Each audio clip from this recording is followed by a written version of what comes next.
This episode is brought to you in partnership with Ascentum, which is an award-winning coaching practice that helps high-performing professionals advance and achieve the promotions and pay they deserve. Ascend to powerful heights with Ascentum. What's going on, everybody? My name is Kenny Groom. I am your host of the Beyond Normal podcast. I'm excited to be here with you today.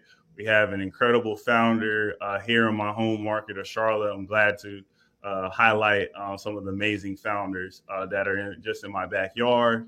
But without further ado, my guest today is Christopher Stokes. He is the co-founder of Secure Living. And in a nutshell, I'll let Chris break down what the company does, but just a quick little excerpt on what the company does right now.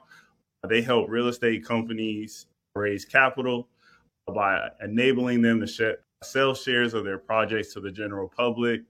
We know that real estate is a hot topic for a lot of folks right now, plenty of investment opportunities. And so I'm glad to have someone like Chris.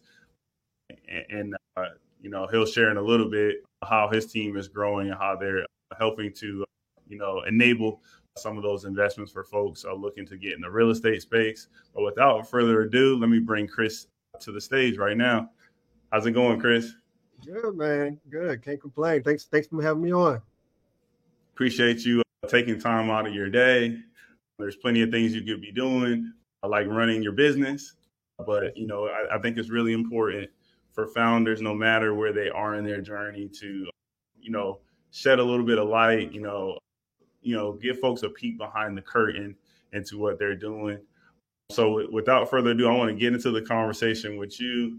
Tell folks, we like to lead our conversations off by telling folks a little bit about your story prior to you founding Secure Living. So give us an idea of what Chris was doing before you decided to go on this entrepreneur journey that you're on right now. Yeah. So on paper, I got a background in finance and economics. So that led me to work at Bank of America, where I led the regulatory and compliance department. And that right there in a nutshell just helped me transition to starting Secure Living. Now, Secure Living, it's a regulated funding portal with the SEC and FINRA. So similar to how other brokerage accounts and financial institutions are regulated, we're regulated by the same bodies. So my background helped me avoid a lot of the legal costs to help start Secure Living. And it's real estate based. Took on real estate. It's 2019, bought my first property. From there, I just saw the benefits, right? And one of the reasons my wife and I actually started the company was to really give back to community, right? We had our family and friends that wanted to invest with us, and we took them along for 2 years, and we did pretty well. We had an average annualized rate of return of just shy of 20%. And we're like, how can we scale this? How can we bring more people involved? And when we think about reaching other people outside of your network, that's when things get, tricky in terms of the rules and regulations. So we founded the company to, deal with some of the rules and regulations that we were facing to expand real estate across the U.S. I appreciate that breakdown there. You went through a lot. I want to go back to, like you said, when you first started your career, you got your degree, and then you ended up working for one of the biggest banks in the world, right? That we all know as a household name. But before even, getting into corporate America, like tell us a little bit about your backstory there. I'm just trying to gain a little bit of an idea about, did you have some of those thoughts about starting your business prior to, us being full-fledged adults in this world, right? Like, tell us a little bit about life before even getting that degree. Like, what was it? Tell us a little bit about Chris. Yeah. So, I grew up single household, 2 younger siblings, and I spent a lot of time with my late uncle and my grandmother. And, looking at it, then I thought, they just wanted free labor, right? So they were actually real estate investors. So back then they would buy off auction. So the houses would run down and they would have us.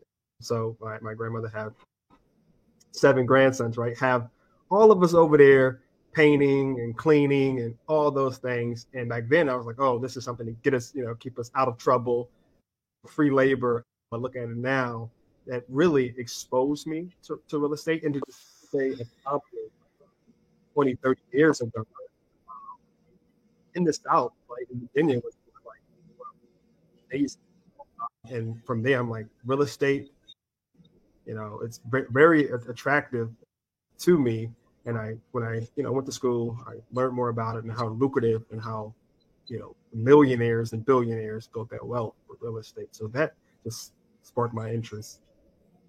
Got it. Like that's, these types of pieces of someone's story, such as yours, Chris, they often go overlooked by people, right? And it's like, all right, why does somebody end up going down the career path or just the life journey that, we all go down as as adults, as parents, right? And you sharing that little piece there, like you said, like this is probably something that was in you at an early age.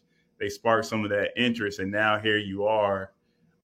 You've been a part of, different real estate ventures, even from an early age, right? And so those are the things I think, people say, specifically in the Black community, like, we don't necessarily have people in our lives that maybe owned a house or were business owners, but, that's not necessarily always the case. There's always been incredible Black business owners, incredible Black founders, people willing to take a chance on themselves. So I appreciate you sharing a little bit about your story and how that's gotten you to the point where you are now.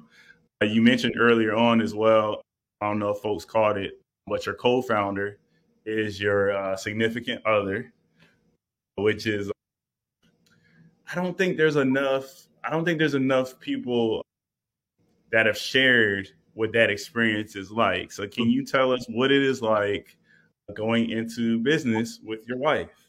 Yeah, no, it's very interesting, right? So she's my boss at home and my boss at work. I like to joke around and say, but at the start, when we first started working on Secure Living back in 2021, late 2021, it was challenging for us, right? So we had different financial backgrounds, different degrees, right? So mine was finance and economics, background in regulatory compliance, finance services and banking.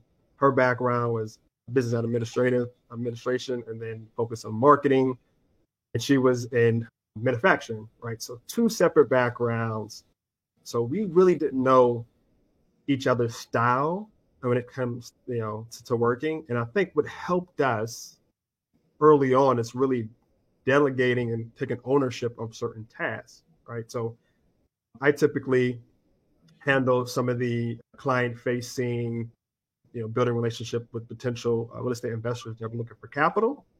She, and in the operations and the regulatory side of the business, and she focuses a lot on the marketing, things with the website, SEO, and building relationships with potential investors that's looking to, put their capital to work on different investment opportunities on our platform. So once we did that delegation, now things are, smoother. We don't butt heads. We don't step on each other's toes and who's working on what and who's reaching out to who.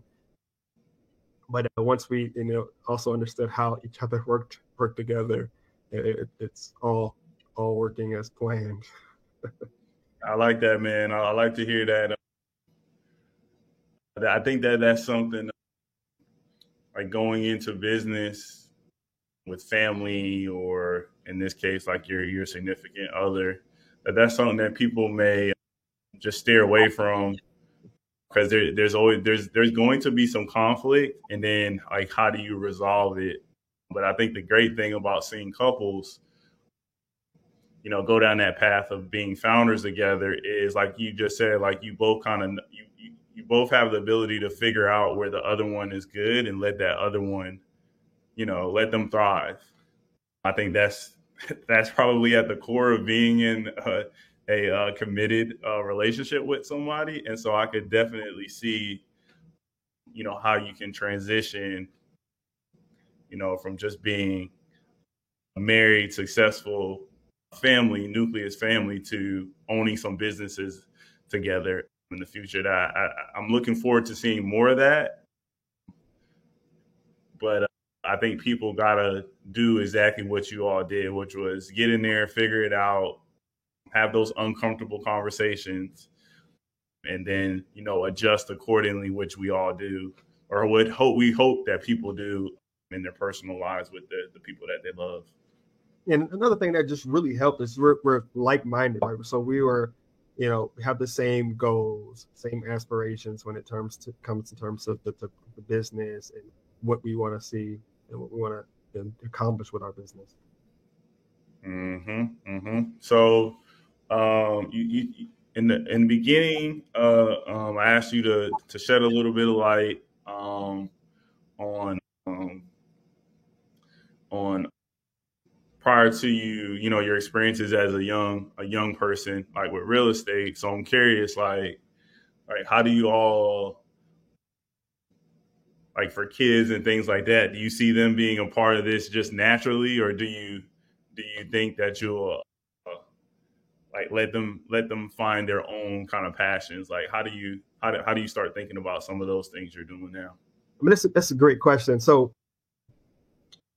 we have a daughter that's 1.5, so she hasn't really experienced real estate to the extent that I did when I was younger. But our nephew, who's about 8, right? So we do a lot of different strategies in real estate. So a lot goes to forced appreciation, where we renovate distressed properties, or also fix and flips. So we have him come in and he has the tape, right? So we ask him to point out all the flaws and all the mistakes that he see in the house. Rule number 1, that was a mistake, because he put tape everywhere on little nicks, or paint on the floor or whatever. But that alone, showed that he really was thorough and he enjoyed it. And we've taken our family and some of our friends to all the properties that we invest in, just to see our vision.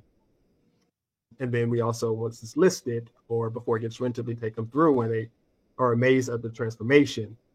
So I think just having that exposure may spark some interest. And of course, we want our children and our grandchildren to do, what they're led to do, right? But if we can have some small influence in an investment vehicle that's known to build wealth, we would definitely continue to push them towards that, especially when it comes to passive. Right now we're active, but when it moves to passive investing. Got it. That makes sense. Having your nephew go through some of those experiences early on in life, the hope is that, when they get to a point where they have their own properties, like they can not have some of those, bump on the head moments that you have being, an early active real estate investor. So like, can you share like some of the growing lessons that you have learned being in real estate? Like, I can think back to my experience. I'll share just real quickly. Us buying our first property, noticing that things weren't necessarily in the shape that we thought they were when we first moved in. And so instantly from day one, you're having to fix shit pretty much. And then you don't expect that. So like, can you walk through some of like those experiences that you had that you're leveraging now, that you're looking to sink your teeth a little bit further into real estate? Yeah, and when it comes to, I'm going to do 2 separate experiences. When it comes to our personal portfolio, we found out that we are not your traditional house flippers. House flipping in general is not for us, and it's just too much. It requires too much, work, too much time up front, and too much managing, contracting. We've seen the most success off our buy and hold portfolio, and it's seen the most growth, right? And we know over time, historically, real estate has been seen to grow 3 to 5% annually. And even on down markets that we see now, it's an opportunity to buy at a little bit attractive price. So I think just finding, what you can and what you cannot do, I find myself, sometimes trying to do too much because I'm good at, learning things. When you have YouTube these days, you can really know how to do a lot of things with the house, but you have to really figure out where's your time more valuable. So the key lesson that we've learned is, one, flipping houses after a third one isn't a strategy that my wife and I, will stick with. We prefer, buying holds, and we've seen the most success out of that, and the most, stable cash flow and potential growth in our net worth. And then for Secure Living, our funding portal platform, I think what we learned from was, this might sound a little negative, but we really know who your close family and friends are when it comes to getting their actual support. As we built the business plan and as we shared ideas with them, we get good feedback. And then when it comes to, okay, we're launching, we need some additional support, whether it's, sharing our content that we pushed, just, sharing with their network what we're doing, just sharing some of our investment opportunities that's listed on the platform. That was literally non-existent, right? So we went to, a couple of family and friends. It's like, hey, I'm ready to invest, got the money. And then when the time comes when we have launched several deals, nothing. So that was just an eye-opener for us. We thought we had a greater backing or more supportive backing until the time came, and, it just fell off. So you're dropping gems, Chris. I appreciate it. The friends and family, kind of, even from like an investment perspective, or even just a support perspective. In our community, in Black communities in particular, it definitely is a hot topic, right? Because you may have that initial idea. Some of the people within your circle may push you to go and explore it, but when it's time to, pay up, right? That's where you need the rubber to meet the road, and a lot of times you won't necessarily, get 10 out of 10 people who told you to go for it to actually support with some dollars. And you may have to actually look outside of your core network and, just expand out. In my experience, is what I found. Mm-hmm. And that's okay.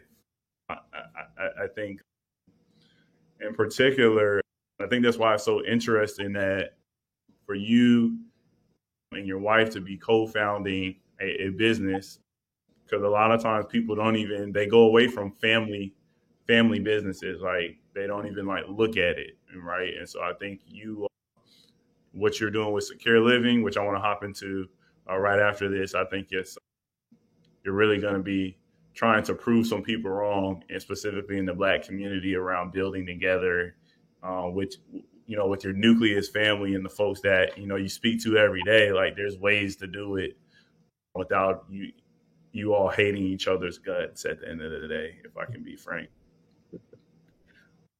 And so I want to dig into Secure Living now. Tell us a little bit around. Honestly, I gave like a high level view of it, but I want you to dig into it. I know you're familiar with the regulations around the space in terms of investing, so I want folks to get a good idea of how they can leverage and tap into Secure Living as a potential investment opportunity. Yeah, I'll start by highlighting one of the reasons why we started Secure Living. So we wanted to make investing actually attainable for the average person, right? So what we do is being done today, but only the wealthy have access to it. And what they coined the term non-accredited investor. So we wanted to open that up to the average person, right? So anyone that does not have a net worth of $1 million or does not make $200,000 a year. So we work with real estate developers or investors, right, that's looking to diversify their capital stack. So whether it's traditional financing, hard money lending, or want to raise equity, our platform allows them to raise equity from people, anyone in the U.S. that's 18 or older that can have $500 to invest, right? So we have a lower minimum investment threshold than our competitors. And we know that 97, 94% of the US fits into this non-accredited investor category. So opening up the doors to real estate investing. And that was our primary, one of our primary objectives. And long term, we want to be, the Amazon of real estate, where individuals can come on our platform and see deals spanning all across the US, and they can pick and choose and build their own passive portfolio without the headaches, of late night calls to fix toilets or, scheduling calls with contractors, and without that headache, they can sit back and, potentially watch their money grow. I like that. As you were explaining it, I was thinking along the lines of, in real estate, I compare it to like some of the biggest tech brands we think of in the world. The thing that just came out, right, is the Apple Vision Pros that cost a couple $1,000s. And for somebody looking at that, right, saying, hey, I can't, everybody can't afford, right, to pay for these goggles. And if there's no real use case for you having it, besides it just trying to look a certain way. That doesn't necessarily mean you can't invest in Apple stock or something like that. Like, you can't invest in some of these entities and reap some of those benefits.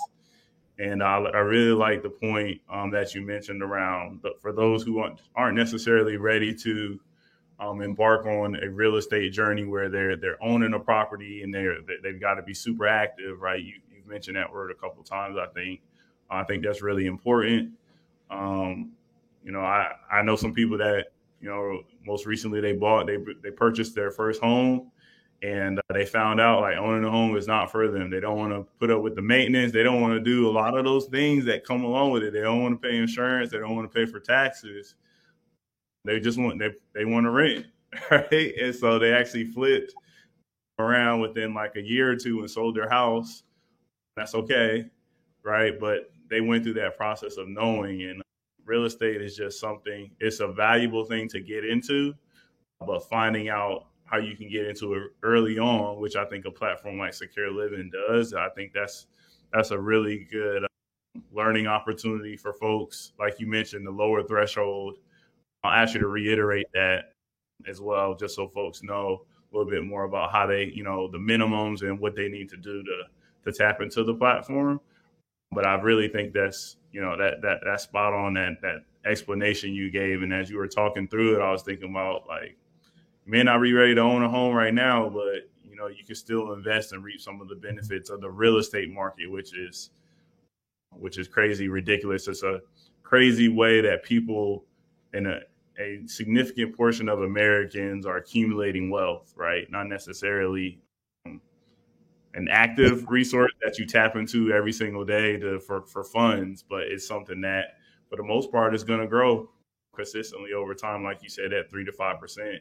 Those are good numbers. So can you tell folks a little bit, just maybe go back to the specifics around what they need to do, the minimums, and the ways that they can register and get going with the platform? Yeah. Very first thing, visit our website. So securelivingrei.com, securelivingrei.com, and register for a free account. Shoot that same email to your mom, your brother, your sister, your family, everybody, right? So we want to build a community of potential real estate investors at a low threshold. So currently our minimum is 500. Now, the more potential investors we have on the platform, that can drop. It could be $250, it can be $100, right? So whatever we need to do to actually fund these real estate deals. And I think you mentioned a good point about educating yourself. So the deals that we have on the platform, it's everything about the deal. The financial structure, the use of funds. They have tons of documentation. So as you continue to invest in our platform, you will learn different strategies, different ways, different, experienced real estate developers or companies are structuring their deals by reading some of the material. And through our platform, you can also, basically communicate with them. You can, comment on their page and have specific questions. So it's also, you're investing, you're reaping some potential benefits of that investment that you made. And you're also learning from the sponsor who's actually raising capital. So I think it's a good opportunity just to expand and deepen their knowledge on real estate. I love it. So you touched on something there in terms of actually engaging with the individuals who are putting the potential investment property up there. So that makes this a two-sided marketplace, right? You are actively looking for real estate investors people that have properties that they want people to invest in. Can you speak a little bit into like how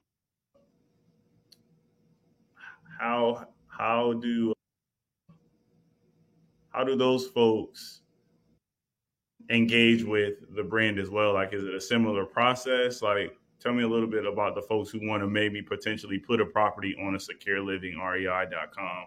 Like, what does that look like? Yeah. So today we probably accept between 7 and 10% sponsors on our platform because we go through a very in-depth check and review of the actual deals, right? So we're dealing with people's capital, right? So we want to ensure that we mitigate as much risk as possible, knowing that all investments have risk, right?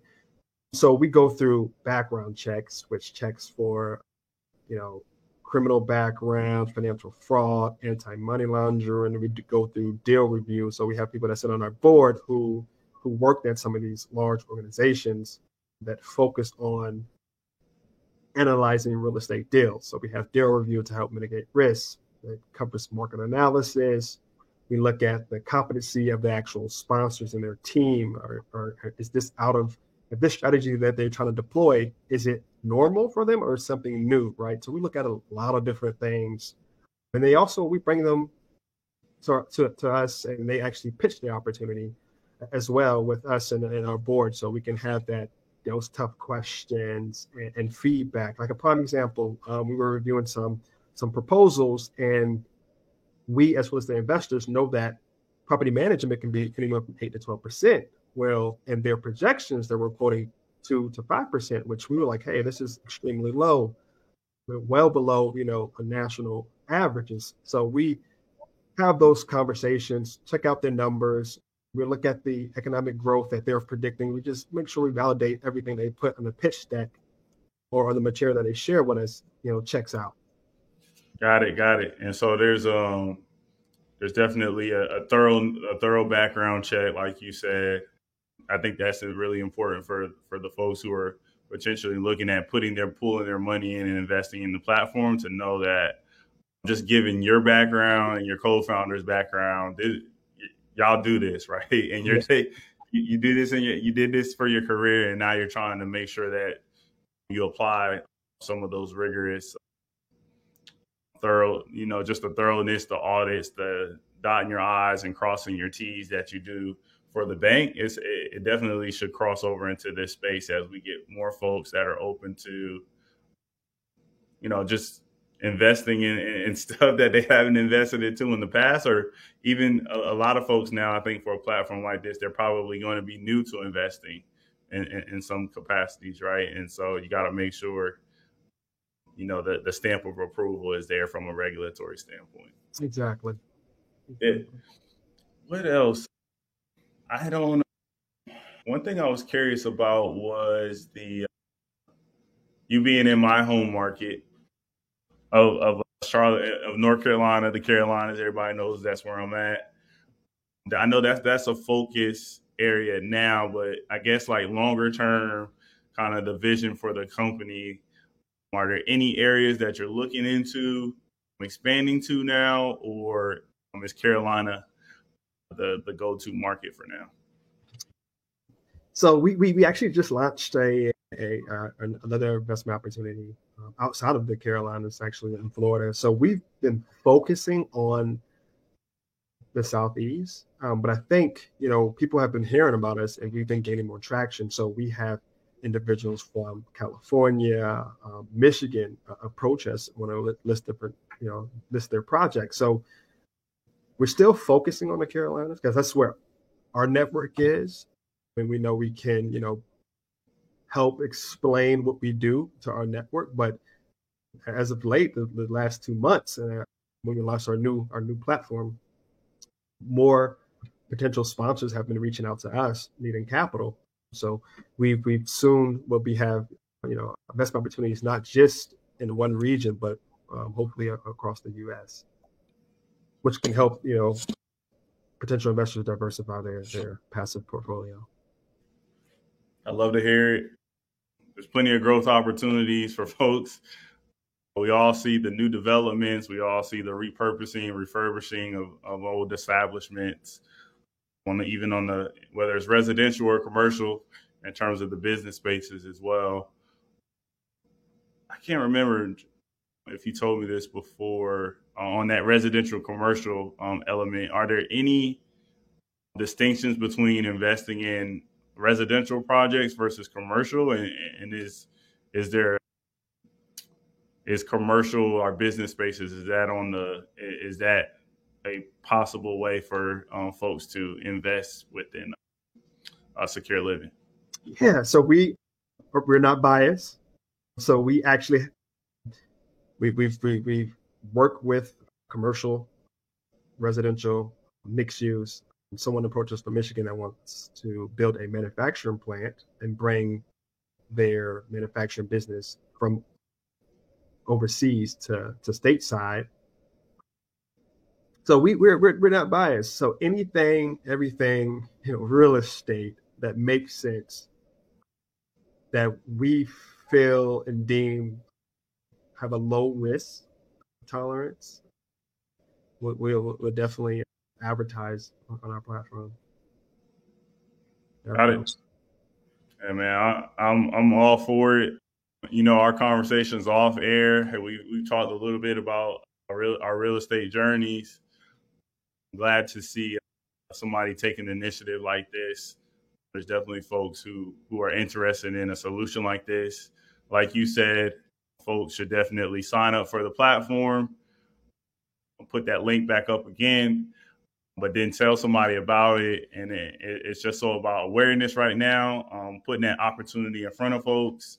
An analogy that, I, from my time working in corporate America, when it comes to marketing and media and putting different opportunities in front of customers, you look at the retailers, all the businesses that solicit us every day, whether it's email or mail, direct mail, which is the traditional way. Like, it's not up to your mailman to look through the junk mail that you get, right? You're going to get pieces of junk mail that your mailman they don't understand why they're sending it to you, but you may get that same piece 10 times, but it's that 10th time that intrigues you to go online and buy something that you may or may not need, but that is your opportunity. So, I say that just to say, don't necessarily limit somebody seeing a platform like this. Make sure that folks have awareness that solutions like this are out there, so that they can give it a look themselves and make that decision on whether or not they want to invest in something like this. In closing, I just want to thank you, Chris, for shedding light on what you're building.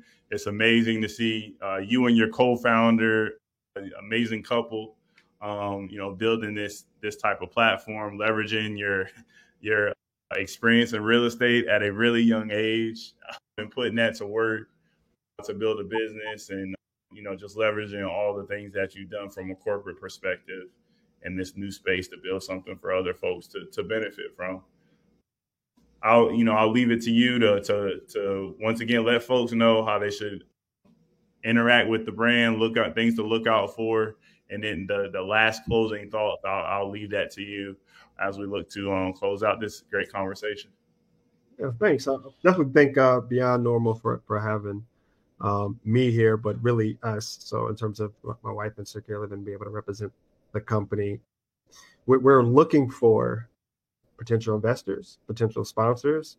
We want to, build this community to help bring investment opportunities, to help bring capital to those that may not have access to it.